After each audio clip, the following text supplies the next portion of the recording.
അപ്പോസ്തലന്മാരുടെ നടപടി പുസ്തകം 1-ാം അധ്യായം 8-ാം വാക്യം ഇപ്രകാരമാണ്: പരിശുദ്ധാത്മാവ് നിങ്ങളുടെ മേൽ വന്നു കഴിയുമ്പോൾ നിങ്ങൾ ശക്തി പ്രാപിക്കും. പരിശുദ്ധാത്മാവ് നിങ്ങളുടെ മേൽ വന്നു കഴിയുമ്പോൾ നിങ്ങൾ ശക്തി പ്രാപിക്കും. നമുക്കിന്ന് പരിശുദ്ധാത്മാവിനെ പറ്റി ധ്യാനിക്കാം.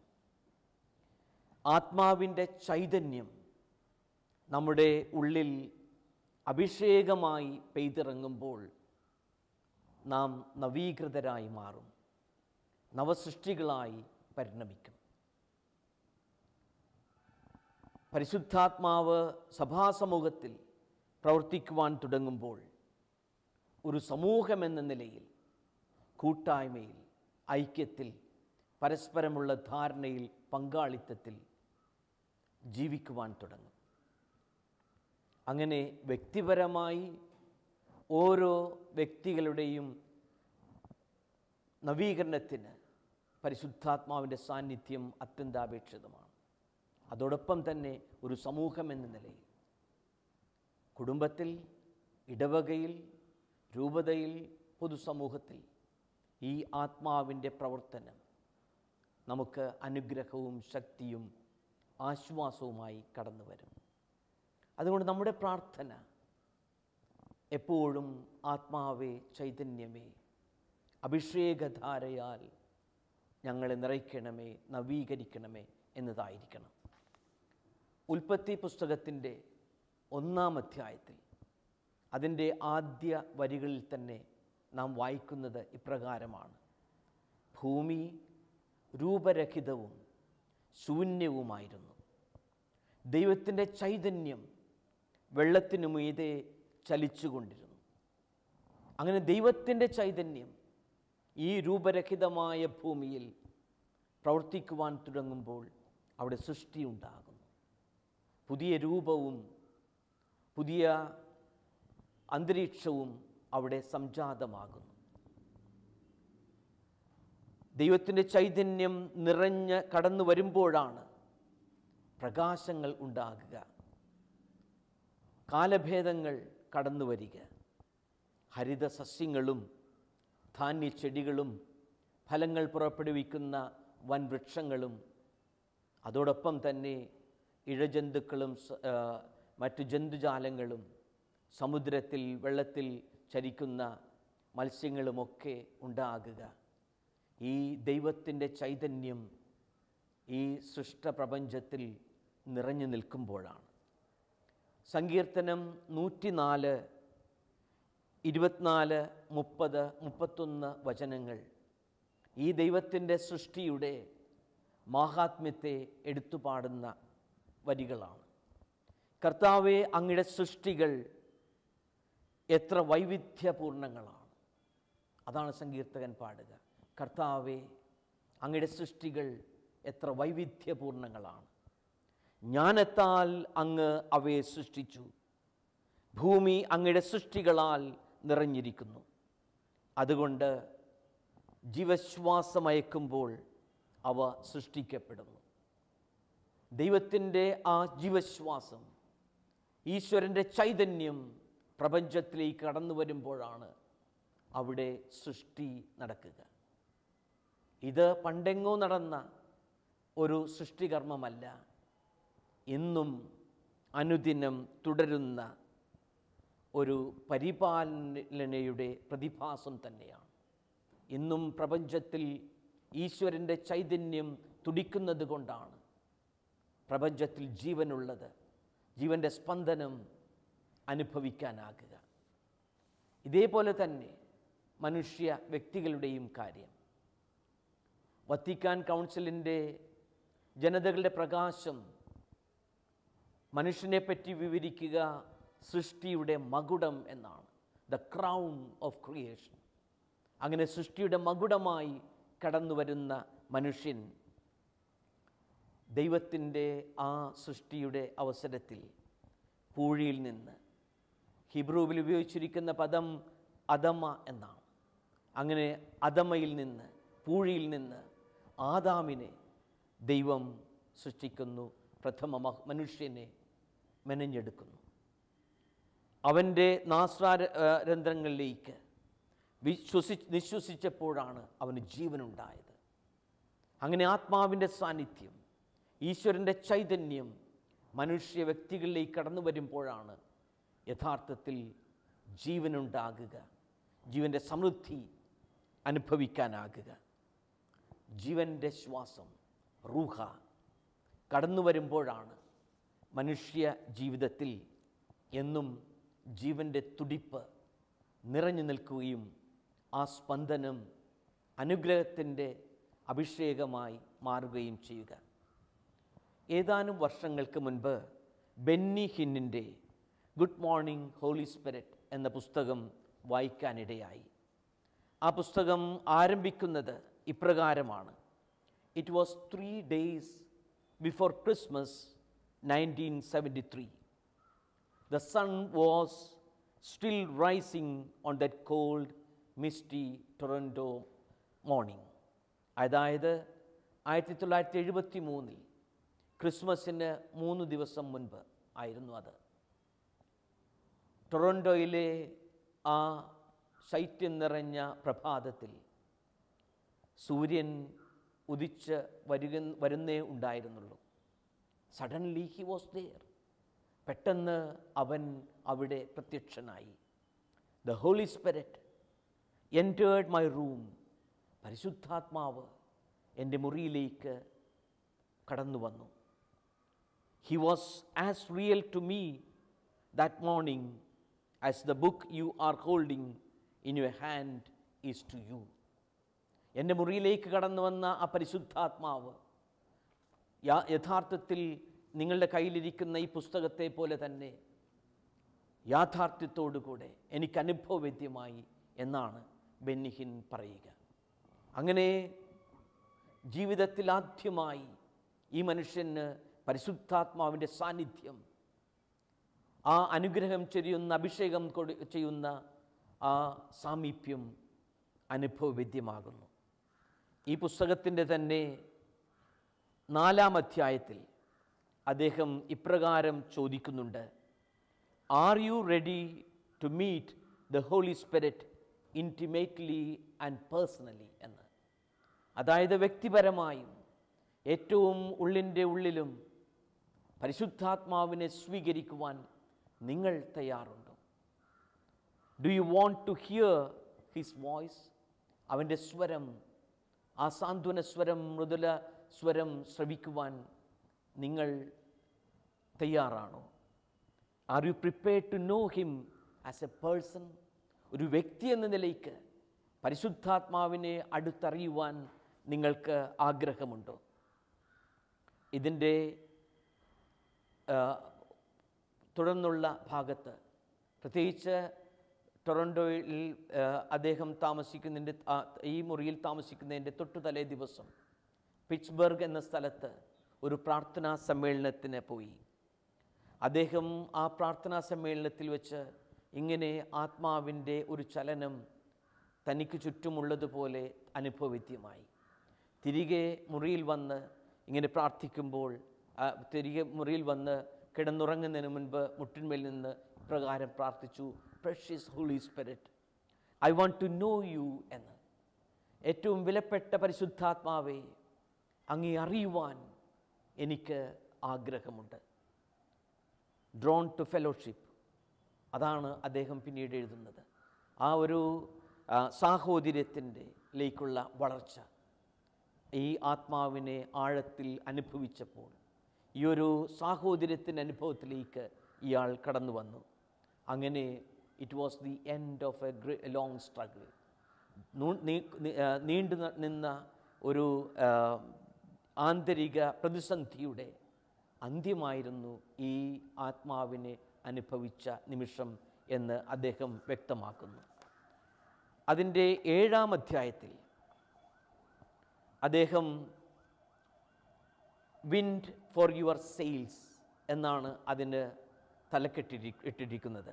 ആ അധ്യായത്തിൽ പായ്ക്കപ്പലിന് കാറ്റെന്ന പോലെ നിങ്ങളുടെ ജീവിതയാത്രയിൽ പരിശുദ്ധാത്മാവിൻ്റെ വിലയുറ്റ സാന്നിധ്യം ഉറപ്പുവരുത്താൻ പരിശ്രമിക്കണം എന്നെഴുതുന്നു.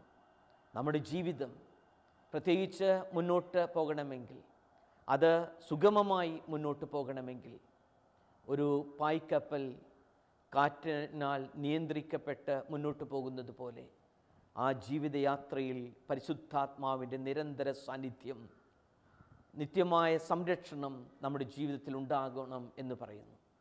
പിറ്റ്സ്ബർഗിലെ ആ പ്രാർത്ഥനാ യോഗം കഴിഞ്ഞ് വന്ന് പാതിരായിൽ കിടന്നുറങ്ങുന്നതിന് മുൻപ് കട്ടിലിൻ്റെ അടുത്തിരുന്ന് മുട്ടുകുത്തി നിന്ന് പ്രാർത്ഥിച്ചു, precious holy spirit come into my life എന്ന്. അടുത്ത പ്രഭാതത്തിൽ ഇയാൾ മിഴികൾ തുറന്നപ്പോൾ ഈ ആത്മാവിൻ്റെ കൃപാഭിഷേകത്തിലേക്കാണ് അദ്ദേഹം ഉണർന്നത്. അദ്ദേഹത്തിൻ്റെ അധരങ്ങളിൽ നിന്ന് ആദ്യം പൊഴിഞ്ഞ വാക്യം ഗുഡ് മോർണിംഗ് ഹോളി സ്പിരിറ്റ്. നമ്മുടെയും ജീവിതത്തിൽ ആശ്വാസത്തിൻ്റെ സാന്നിധ്യമായി പരിശുദ്ധാത്മാവ് എന്നും കടന്നു വരുന്നു. ഓരോ വ്യക്തിയുടെയും ജീവിതത്തിൽ ഒരു വ്യക്തി മറ്റൊരു സൗഹൃദ ബന്ധത്തിലേക്ക് ആശ്വസിപ്പിക്കുന്ന, അഭിഷേകം നടത്തുന്ന ഒരനുഭവത്തിലേക്ക് പരിശുദ്ധാത്മാവ് കൂട്ടിക്കൊണ്ടുപോകുന്നു. പൗലോസ് അപ്പോസ്തലൻ എഫേസ്യർക്ക് എഴുതിയ ലേഖനം 5-ാം അധ്യായം 19-20 വാക്യങ്ങളിൽ പ്രത്യേകമായി അപ്പോസ്തലൻ എഴുതുക, ആത്മാവിൽ പൂരിതരാകുമ്പോൾ എന്തു സംഭവിക്കുന്നു എന്നാണ്. ഒന്ന്, ഈ ആത്മാവിനാൽ നാം നിറയുമ്പോൾ നമ്മുടെ സംഭാഷണം തന്നെ വ്യത്യസ്തമാകുന്നു. ആത്മാവിൽ പൂരിതരാകുവിൻ, സങ്കീർത്തനങ്ങളാലും ഗാനങ്ങളാലും ആത്മീയ ഗീതങ്ങളാലും പരസ്പരം സംഭാഷണം ചെയ്യുവിൻ എന്നാണ് അപ്പോസ്തലൻ എഴുതുക. എഫേസ്യർക്ക് എഴുതിയ ലേഖനം 5-ാം അധ്യായം 19-ാം വാക്യത്തിൽ. അങ്ങനെ മറ്റുള്ളവരോടുള്ള ബന്ധം കൂടുതൽ ഊഷ്മതരമായി മാറുന്നു. നമ്മുടെ സംഭാഷണം തന്നെ അതിലെ സ്വാർത്ഥത അകന്ന് ഞാനെന്ന ഭാവം മാറിക്കൊണ്ട് സംഭാഷണത്തിലെ എല്ലാ പോരായ്മകളും വൈകല്യങ്ങളും മറന്ന് ആത്മാവ് നമ്മെ മുന്നോട്ട് നയിക്കുന്നു. മറ്റുള്ളവരുമായുള്ള ബന്ധങ്ങൾ കൂടുതൽ ശക്തമാക്കുന്നു. രണ്ടാമതായി, മറ്റുള്ളവർക്ക് ആസ്വാദ്യമായ ഒരു ജീവിത ശൈലി ഈ ആത്മാവിൻ്റെ സാന്നിധ്യത്താൽ നമുക്ക് കരഗതമാകുന്നു. മറ്റുള്ളവർക്ക് ഒരു സംഗീതം പോലെ നമ്മുടെ സംഭാഷണം മനസ്സിലാക്കുവാൻ ഇടയാകുന്നു. യുക്കാറ്റിൻ്റെ 120-ാം ഖണ്ഡികയിൽ നമ്മുടെ ആത്മാവിൻ്റെ പ്രശാന്തമായ അതിഥി എന്ന് വിശുദ്ധ അഗസ്റ്റീനോസ് പറയുന്നത്, പ്രത്യേകിച്ച് ഉദ്ധരിച്ചിരിക്കുന്നത് ശ്രദ്ധേയമാണ്. നമ്മുടെ ആത്മാവിൻ്റെ പ്രശാന്തമായ അതിഥി, അതാണ് പരിശുദ്ധാത്മാവ്. അവിടുത്തെ സാന്നിധ്യം ആഗ്രഹിക്കുന്ന ആരും നിശബ്ദത പാലിക്കണം.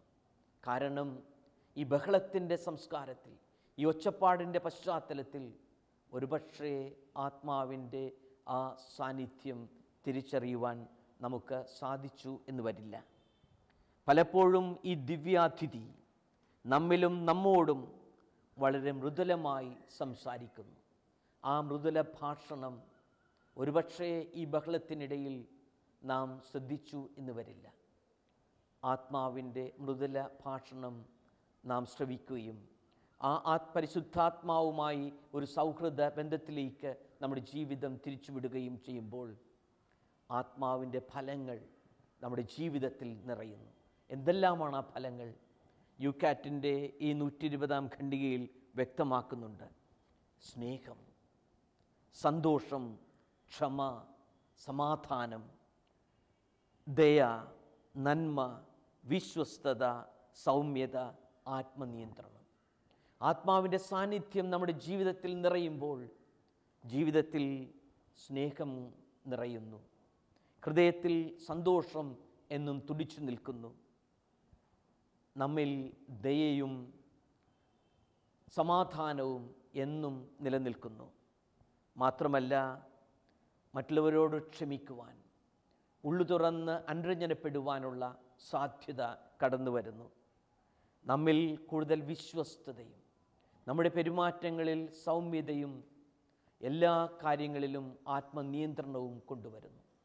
പരിശുദ്ധാത്മാവിൻ്റെ സാന്നിധ്യം നമ്മുടെ ജീവിതത്തിൽ നാം ഉറപ്പുവരുത്തുമ്പോൾ നമ്മുടെ ജീവിതം തന്നെ കൂടുതൽ അനുഗ്രഹപ്രദമായി മാറും.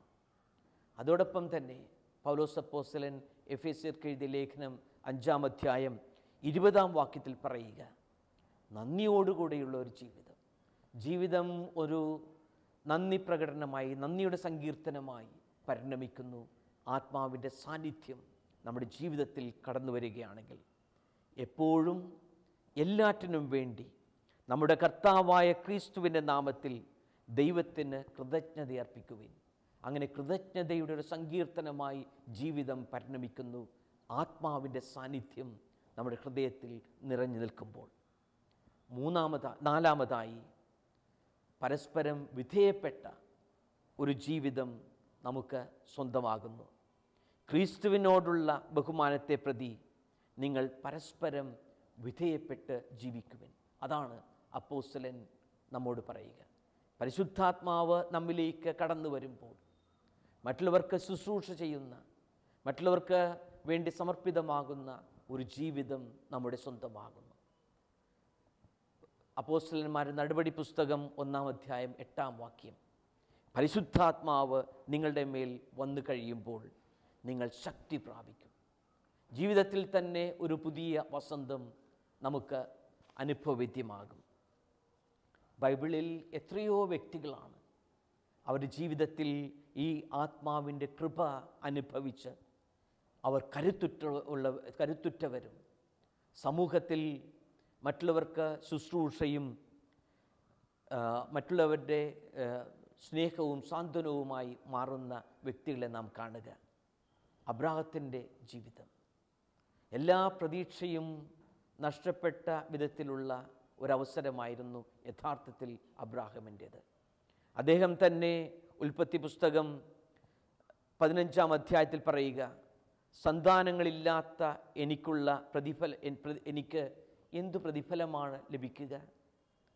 അങ്ങനെ അപ്രകാരം ചോദിക്കുന്ന ഈ ഒരു സന്താന സൗഭാഗ്യമില്ലാതെ വാർദ്ധക്യത്തിലെത്തിയ ഈ മനുഷ്യനെ യഹോവയായ ദൈവം പുറത്തു കൊണ്ടുപോയി അദ്ദേഹത്തോട് പറയുന്നു, ആ കാണുന്ന നക്ഷത്രങ്ങളെ എണ്ണി തിട്ടപ്പെടുത്തുവാൻ നിനക്ക് കഴിയുമോ? നിന്റെ സന്താന പരമ്പര അതുപോലെ ആയിരിക്കും. ഉൽപ്പത്തി പുസ്തകം 15-ാം അധ്യായം 5-ാം വാക്യം. അങ്ങനെ ഒരു അനുഗ്രഹത്തിൻ്റെ പുതിയ പന്ഥാവിലേക്ക് ഈ അബ്രാഹമിനെ കൂട്ടിക്കൊണ്ടു പോകുക ദൈവത്തിൻ്റെ ചൈതന്യമാണ്, ആത്മാവാണ്. അബ്രാഹത്തിനോടൊപ്പം സാറ, വന്ധ്യയെന്ന് വിളിച്ചിരുന്ന അവൾ, വാർദ്ധക്യത്തിലെത്തിയ സാറ ദൈവം ജനതകളുടെ മാതാവാക്കി മാറ്റുകയാണ്. മോശയുടെ അനുഭവം, ഇസ്രായേലിൻ്റെ നായകനായി മാറ്റുവാൻ ദൈവം വിളിക്കുന്ന ഈ മനുഷ്യൻ വാക്ചാതുര്യമില്ലാത്ത ഒരു പ്രവാസി ജീവിതം നയിക്കുന്ന, നിരാശയിൽ ജീവിതം മാറിയ മനുഷ്യനാണ്. പക്ഷേ പുറപ്പാടിൻ്റെ പുസ്തകം 3-ാം അധ്യായം 12-ാം വാക്യത്തിൽ നാം വായിക്കുന്നത് പോലെ മോശയ്ക്ക് ലഭിച്ച ഏറ്റവും വലിയ ഉറപ്പ് ഇതാണ്: ഞാൻ നിന്നോട് കൂടെ ഉണ്ടായിരിക്കും, ഞാനാണ് നിന്നെ അയച്ചത് എന്നതിന് ഇതായിരിക്കും തെളിവ്. അങ്ങനെ ദൈവത്തിൻ്റെ സന്തത സാന്നിധ്യം, ഈശ്വരൻ്റെ ചൈതന്യം നൽകുന്ന ആ കൃപാവരം, ആ അഭിഷേകം മോശയെ ഇസ്രായേലിൻ്റെ നായകനായി മാറ്റുന്നു. ദാവീദിൻ്റെ കാര്യമെടുക്കാം. മറ്റുള്ളവരുടെ മുൻപിൽ വെറുമൊരു ഇടയച്ചെറുക്കൻ, ആരുടെയും പ്രത്യേക പരിഗണന ശ്രദ്ധ ഇല്ലാത്ത മനുഷ്യൻ. പക്ഷെ ദൈവം ദാവീദിനെ ഇസ്രായേലിൻ്റെ കരുത്തുറ്റ രാജാവാക്കി മാറ്റുന്നു. സാമൂവേലിൻ്റെ 1-ാം പുസ്തകം 16-ാം അധ്യായം 12-ഉം 13-ഉം വാക്യങ്ങൾ ശ്രദ്ധേയമാണ്. സാമൂവേലിനോട് പറയുക, എഴുന്നേറ്റ് ദാവീദിനെ അഭിഷേകം ചെയ്യുക, തിരഞ്ഞെടുക്കപ്പെട്ടവൻ അവൻ തന്നെ. സാമുവൽ അവനെ സഹോദരങ്ങളുടെ മുൻപിൽ വച്ച് കുഴലിലെ തൈലം കൊണ്ട് അഭിഷേകം ചെയ്തു. അന്നു മുതൽ കർത്താവിൻ്റെ ആത്മാവ് ദാവീദിൻ്റെ മേൽ ശക്തമായി ആവസിച്ചു. അങ്ങനെ കർത്താവിൻ്റെ ആത്മാവ് ഈ മനുഷ്യനെ കരുത്തുള്ളവനാക്കി മാറ്റുന്നു. രാജാവാകാൻ ഉള്ള യോഗ്യത അവന് സംലബ്ധമാകുന്നു. നമ്മുടെയും ജീവിതത്തിൽ നമ്മുടെ അയോഗ്യതകളെ, ബലഹീനതകളെ, പോരായ്മകളെല്ലാം മാറ്റി യോഗ്യതയുള്ളവരാക്കി മാറ്റുക ആത്മാവിൻ്റെ സാന്നിധ്യമാണ്. ആത്മാവ് നമ്മെ ശക്തരാക്കി മാറ്റും. അതുകൊണ്ട് നമ്മുടെ പ്രാർത്ഥന ഇതായിരിക്കണം: ആത്മാവേ, ചൈതന്യമേ, അനുഗ്രഹധാരയാൽ ഞങ്ങളെ അഭിഷേകം ചെയ്യണമേ എന്ന്. മറിയത്തിൻ്റെ അനുഭവം വെറും ഒരു ഗ്രാമീണ കന്യക, ഒരു മരപ്പണിക്കാരൻ്റെ പ്രതിശ്രുത ഭാര്യ. അവളെ കർത്താവിൻ്റെ അമ്മയായി മാറ്റുക ഈ പരിശുദ്ധാത്മാവിൻ്റെ സാന്നിധ്യമാണ്. ഗബ്രിയേൽ ദൂതൻ നസ്രത്തിലെ ആ ഗ്രാമീണ കന്യയുടെ അടുത്ത് വന്ന് പറയുക: മറിയമേ, ഭയപ്പെടേണ്ട, ദൈവസന്നിധിയിൽ നീ കൃപ കണ്ടെത്തിയിരിക്കുന്നു. നീ ഗർഭം ധരിച്ച് ഒരു പുത്രനെ പ്രസവിക്കും. നീ അവന് യേശു എന്ന് പേരിടണം. ലൂക്കായുടെ സുവിശേഷം 1-ാം അധ്യായം 20-ാം വാക്യം. അപ്പോൾ അവൾ സ്വാഭാവികമായും ചോദിക്കുന്ന ചോദ്യം: ഇതെങ്ങനെ സംഭവിക്കും? പലപ്പോഴും നാമും നമ്മുടെ ജീവിതത്തിൽ അറിഞ്ഞും അറിയാതെയും ചോദിക്കുന്ന ഒരു ചോദ്യം. പ്രതിസന്ധികളുണ്ടാകുമ്പോൾ, പ്രശ്നങ്ങളും ബുദ്ധിമുട്ടുകളും നിറയുമ്പോൾ നാം അറിയാതെ ചോദിക്കും: ഇതിൽ നിന്നെല്ലാം എങ്ങനെ മോചിതനാകും? എപ്രകാരം ഇതിൽ നിന്നെല്ലാം ഞാൻ രക്ഷപ്പെടും? ഒരു പരീക്ഷ വരുമ്പോൾ, IELTS എക്സാം, അല്ലെങ്കിൽ സിവിൽ സർവീസ് എക്സാം, അല്ലെങ്കിൽ SSLC, +1, +2 ഈ പരീക്ഷകളൊക്കെ വരുമ്പോൾ, അത് പഠിച്ചിട്ടും ഓർമ്മ കിട്ടാതാകുമ്പോൾ, ബുദ്ധിക്ക് ആവശ്യമുള്ള കഴിവില്ലാതാകുമ്പോൾ ചോദിക്കുന്ന ചോദ്യം: ഇതെങ്ങനെ സംഭവിക്കും? ഒരു ജോലിക്ക് വേണ്ടി പല ഇൻ്റർവ്യൂവും നടത്തി, പല സ്ഥലങ്ങളിലും ഇറങ്ങി നടന്നിട്ട് അതിന് പ്രതീക്ഷിക്കുന്ന ഫലമില്ലാതാകുമ്പോൾ എങ്ങനെ ഒരു ജോലി കിട്ടും? ഇതെങ്ങനെ സംഭവിക്കും? വിവാഹപ്രായമായി അതിനുള്ള സാധ്യതകൾ തെളിയാതാകുമ്പോൾ, അല്ലെങ്കിൽ ഒരു ഭവനം പണിതുയർത്തണം, അതിനുള്ള സാമ്പത്തിക ചുറ്റുപാടില്ലാതാകുമ്പോൾ എങ്ങനെ ഈ കാര്യം നടക്കും? ഇതെങ്ങനെ സംഭവിക്കും? അങ്ങനെ ജീവിതത്തിൽ നാം അറിയാതെ ചോദിക്കുന്ന ചോദ്യമാണ് മറിയത്തിൻ്റെയും ചോദ്യം: ഇതെങ്ങനെ നടക്കും? ഇതെങ്ങനെ സംഭവിക്കും? അവൾക്ക് ആശ്വാസമായി കടന്നു വരുന്ന ഉത്തരം ഇതാണ്: അത്യുന്നതൻ്റെ ശക്തി നിൻ്റെ മേൽ ആവസിക്കും, പരിശുദ്ധാത്മാവ് നിൻ്റെ മേൽ വരും. ഈ ആത്മാവിൻ്റെ സാന്നിധ്യം നമ്മുടെ എല്ലാ ആകുല ചിന്തകളെയും ഉത്കണ്ഠകളെയും ഭയപ്പാടുകളെയും അകറ്റി മാറ്റി നമ്മെ കരുത്തരാക്കുന്നു, ശക്തരാക്കുന്നു, കൃപകളാൽ നിറക്കുന്നു. പത്രോസിൻ്റെ അനുഭവം നമുക്കറിയാം. 3 മുന്നറിയിപ്പ് നൽകിയിട്ടും 3 പ്രാവശ്യം തൻ്റെ ഗുരുവിനെ ഒറ്റിക്കൊടുത്തവനാണ് പത്രോസ്. പക്ഷേ ഉത്ഥാനാനന്തരം ആത്മാവിനെ കൊണ്ട് നിറയുമ്പോൾ ഈ മനുഷ്യൻ യേശുവിൻ്റെ പ്രഘോഷകനാകുന്നു. എതിർപ്പുകളും വെല്ലുവിളികളും ഒന്നും വകവയ്ക്കാതെ, ഒരു ഉത്കണ്ഠയും ആകുലചിന്തയുമില്ലാതെ ക്രിസ്തുവിനെ പ്രഘോഷിക്കുവാൻ ഒരുങ്ങുന്നു. മാത്രമല്ല, ആ പ്രഘോഷണം അത്ഭുതങ്ങൾ കൊണ്ട് സ്ഥിരീകരിക്കുന്നു. തളർവാദ രോഗിയായ ആ മനുഷ്യനോട് പറയുക: സ്വർണമോ വെള്ളിയോ എൻ വശമില്ല, പകരമായി ഞാൻ നൽകാം ഈ ക്രിസ്തു നൽകുന്ന കൃപാവരം. ആ മുടന്തനായ മനുഷ്യൻ തുള്ളിച്ചാടുന്നു, എഴുന്നേറ്റ് നിൽക്കുന്നു. വിശുദ്ധ പൗലോസ് അപ്പോസ്തലൻ്റെ അനുഭവം: ക്രിസ്തുവിനെ എതിർത്തിരുന്ന മനുഷ്യൻ, ക്രിസ്ത്യാനികളെ വെറുത്തിരുന്ന മനുഷ്യൻ, ആത്മാവിൻ്റെ കൃപ ആ മനുഷ്യൻ്റെ ജീവിതത്തിലേക്ക് അഭിഷേകമഴയായി ഒഴുകിയെത്തുമ്പോൾ പുതിയൊരു മനുഷ്യനായി മാറുന്നു, നവീകൃതനായിത്തീരുന്നു, നവസൃഷ്ടിയായിത്തീരുന്നു.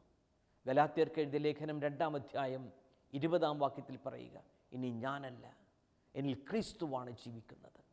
അത്രയും പ്രകടമായ ഒരു പരിവർത്തനം ഈ ഒരു മനുഷ്യനിൽ സംഭവിക്കുക പരിശുദ്ധാത്മാവിൻ്റെ സാന്നിധ്യവും അഭിഷേകവും കൊണ്ടാണ്. നമ്മുടെയും ജീവിതത്തിൽ ഈ ഒരു മാറ്റം നടക്കണം. ഈ ഒരു കരുത്ത്, കൃപാവരം ശക്തി നമ്മുടെയും ജീവിതത്തിലേക്ക് കടന്നു വരും. പരിശുദ്ധാത്മാവ് നമ്മിൽ കടന്നു വരികയാണെങ്കിൽ. രാജാക്കന്മാരുടെ 2-ാം പുസ്തകം 2-ാം അധ്യായം 9 മുതലുള്ള വാക്യങ്ങളിൽ വളരെ ശ്രദ്ധേയമായ ഒരു പ്രതിപാദ്യമുണ്ട്. ഏലിയായും ഏലീഷയും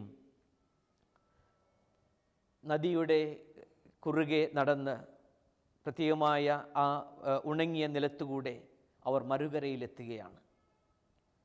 മറുകരയെ എത്തിയതിനു ശേഷം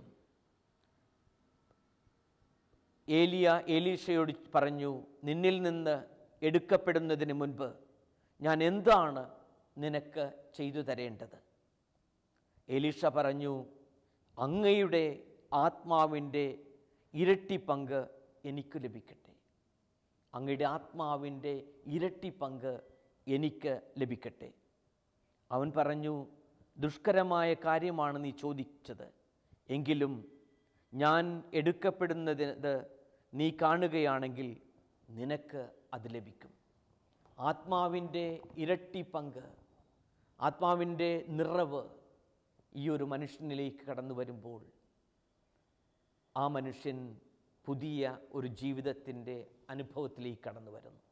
അങ്ങനെ വ്യക്തിപരമായി പരിശുദ്ധാത്മാവ് നമ്മുടെ ഓരോരുത്തരുടെയും ജീവിതത്തിൽ കടന്നു വരുമ്പോൾ അബ്രാഹത്തിന് ഉണ്ടായതുപോലെ, സാറ, മോസസ്, ദാവീദ് ഇവർക്കെല്ലാം സംഭവിച്ചതുപോലെ ദൈവം ആഗ്രഹിക്കുന്ന വിധത്തിൽ ദൗത്യങ്ങളും ഉത്തരവാദിത്വങ്ങളും ഏറ്റെടുക്കുവാനാകും.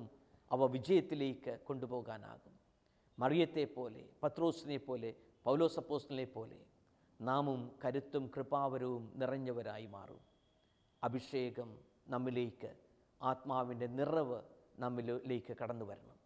അതോടൊപ്പം തന്നെ പരിശുദ്ധാത്മാവിൻ്റെ സാന്നിധ്യം നമ്മുടെ കുടുംബങ്ങളിൽ, ഇടവകകളിൽ, രൂപതയിൽ, സഭാസമൂഹത്തിൽ പുതിയ ഒരു കൂട്ടായ്മയുടെ, ഐക്യത്തിൻ്റെ, പങ്കാളിത്തത്തിൻ്റെ അനുഭവം കൂടെ കൊണ്ടുവന്നു തരുന്നു.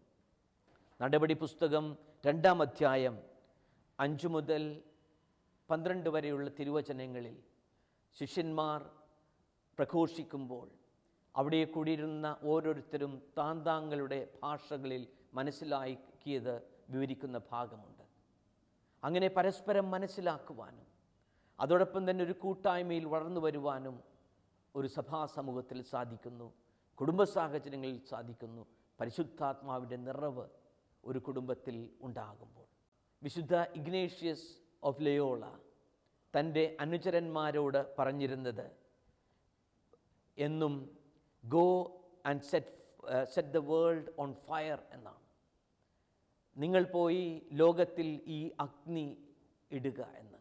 പരിശുദ്ധാത്മാവിനെ പകരുവാനുള്ള പ്രചോദനമാണ് വിശുദ്ധ ഇഗ്നേഷ്യസ് തൻ്റെ അനുചരന്മാർക്ക് കൊടുത്തത്. ഭാരതത്തിലേക്ക് യാത്രയാകുന്നതിന് മുൻപ് വിശുദ്ധ ഫ്രാൻസിസ് സേവ്യറിനോട് തൻ്റെ ഗുരുവും ഒക്കെയായ വിശുദ്ധ ഇഗ്നേഷ്യസ് പറയുക, put fire in the Indies എന്നാണ്. ഈ ഭാരതത്തിൽ ഈ ഒരു അഗ്നി കൊടുക്കുക എന്ന്. ഇന്ന് നമ്മുടെയും ദൗത്യമാണ് പരിശുദ്ധാത്മാവിൻ്റെ സാന്നിധ്യമായ ഈ ചൈതന്യം, ഈ തീഷ്ണത പകർന്നു കൊടുക്കുക എന്നത്.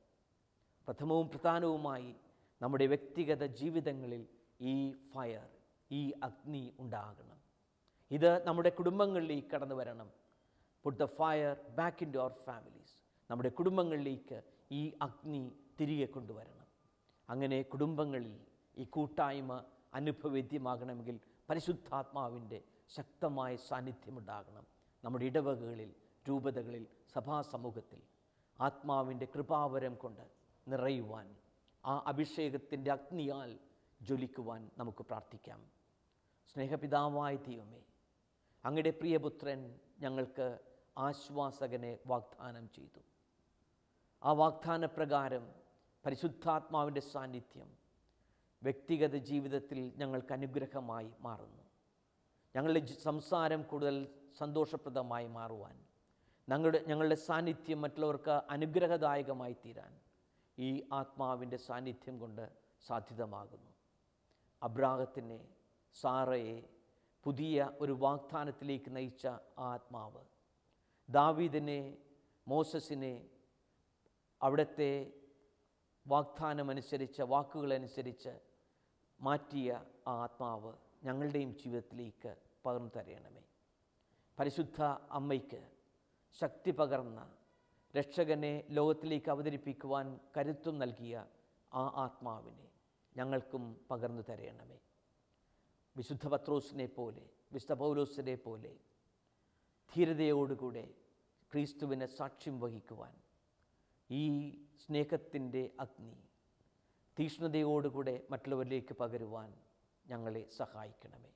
പ്രിയമുള്ളവരെ, പരിശുദ്ധാത്മാവ് നമുക്ക് കരുത്തും ശക്തിയും പ്രദാനം ചെയ്യട്ടെ.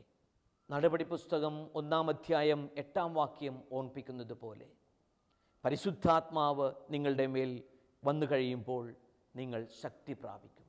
ആ ശക്തിക്കായി പ്രാർത്ഥിക്കാം. ആ കൃപയ്ക്കായി നമുക്ക് പരിശ്രമിക്കാം. ദൈവം നമ്മെ അനുഗ്രഹിക്കട്ടെ.